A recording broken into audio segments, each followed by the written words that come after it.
22nd of June. This is a bit different to face-offs we've done today. You're fighting James Springer. I'm with Bradley Fowle. Our other opponent hasn't turned up today for the face-off.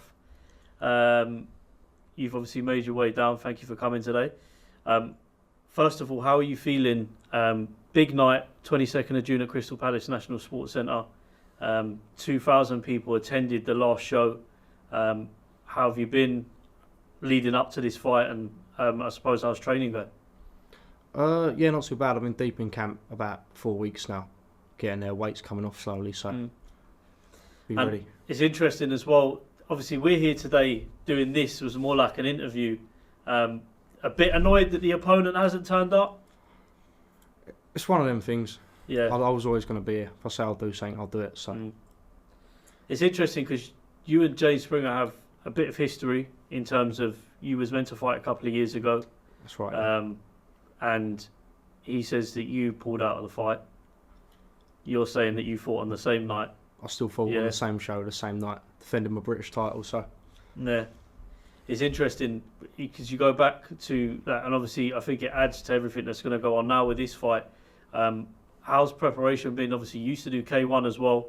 Do you think that element of it gives you an advantage in terms of fighting, because K1 can be quite in your face? And do you think that will give you more of an advantage over somebody who predominantly has boxed, going into a boxing ring? Obviously, now you said 2020 you started boxing, or took again, stopped the K1. Going into this fight, how do you think that gives you an edge over your opponent?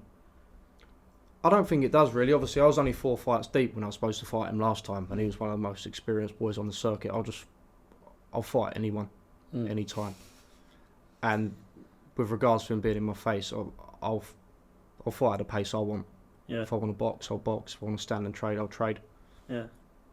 It's interesting because obviously, if we go back to obviously that situation with you and him, he obviously come out, as I said before, and said that you sort of backed out of the fight. He's not turned up today.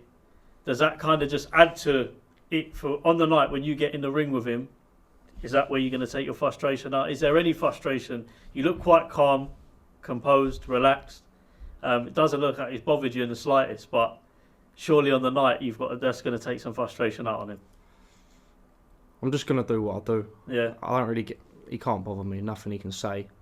His Instagram comments, I ain't too fussed. I'll win by any means necessary on the night. Obviously, with the card at Crystal Palace, the last show we had 2,000 people attend, the BXGP and MTGP card. How do you soak up that pressure? How do you deal with that pressure? You get a lot of people watching, sell your tickets, come down to, obviously people watching you fight. Does that pressure get to you on the night in any way, or does it more motivate you to just push on to win? I thrive off the numbers, to be fair. I'm going to bring loads of people, loads of my own down here. Obviously, we're an hour away, but they're all coming. And I thrive off it. I prefer the numbers. Do you think? Big stage. Yeah, bigger stage. Your aspirations, obviously, for boxing long term is to turn pro. How important are these fights? How often do you keep active as well throughout the year and to take over as well? And how important is that in kind of your goal to get to where you need to get to?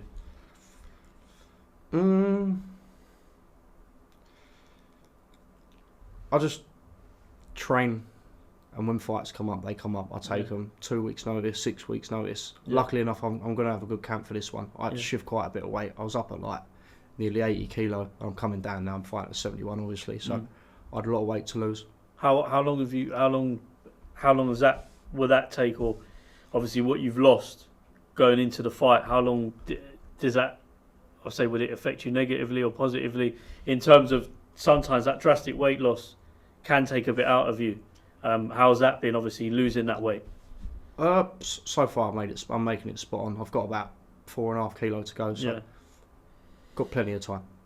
Have you seen much of your opponent, James? Obviously watched his fights or look back on the fights, and do you see anything that you can kind of expose in the ring with him? I'm a lot bigger than him. I don't think he's going to stand up to the power, to be honest. And swings a lot of shots. Yeah, I just think I'm all round. I just think I'm better than him. Yeah. And obviously, as you said, he's quite experienced. Do you think that could play as an advantage for him and a disadvantage for you, his experience in the ring? Or do you think your size, speed, power will just overlook that? I think I've had enough fights now. I think I've fought every version of style there is to fight. And I'm going to fight how I want to fight on the night. Yeah. I'll box at my own pace and just... Is there anything you look at in him that makes you change your game plan a little bit in what you're doing? Is there anything that you assess, any dangers that he's got that you're kind of ready for on the night? Not really, no. Not really, no. No. Do you think as well that him obviously not coming to this, there's a mental battle there between you two already, even though you haven't had the face-off? Do you think that there is a mental battle in that where he hasn't turned up? I know you don't really care too much about him. You worry about yourself on the night. But do you think you're going to have that mental edge over him? Do you think you're more cool, calm, collected, all round, outside the ring, in the ring? 1,000,000%. Yeah. There's no one calmer. Yeah. Nothing gets to me. Nothing phases me. I'm definitely mentally stronger than he is.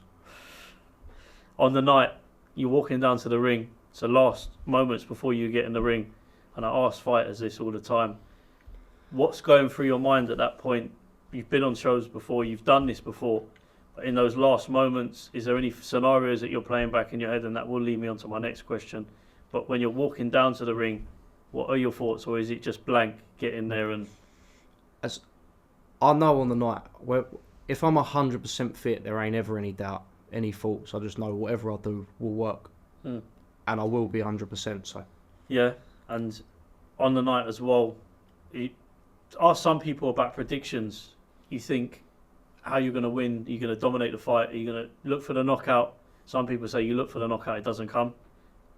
And if you dominate the fight, a knockout might follow. So how do you see this fight going on the night with James? And how do you want to win it? In style, as long as I win. Yeah. As long as I win.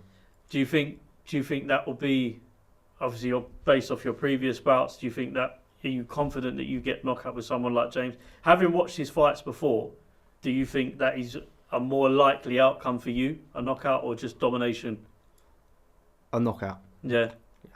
He's confident in it, man. He's confident. I just think I'm all wrong for him. Yeah. I think he can't stand up to the power. No. If he's here now, if he was here now, which he's not, if he was, and he was sitting in front of me, what would you say to him? If I, imagine I'm James for a minute. What would you say to him for this fight, and what words would you have for him? Make sure you train hard, because you're going to need it. 22nd of June, Crystal Palace Sports Centre, sold out, packed out, 2,000 people. Join us as we watch James Springer take on Bradley Fowle. We're looking forward to it. Thank you for coming down today. No worries, mate. It's been a pleasure.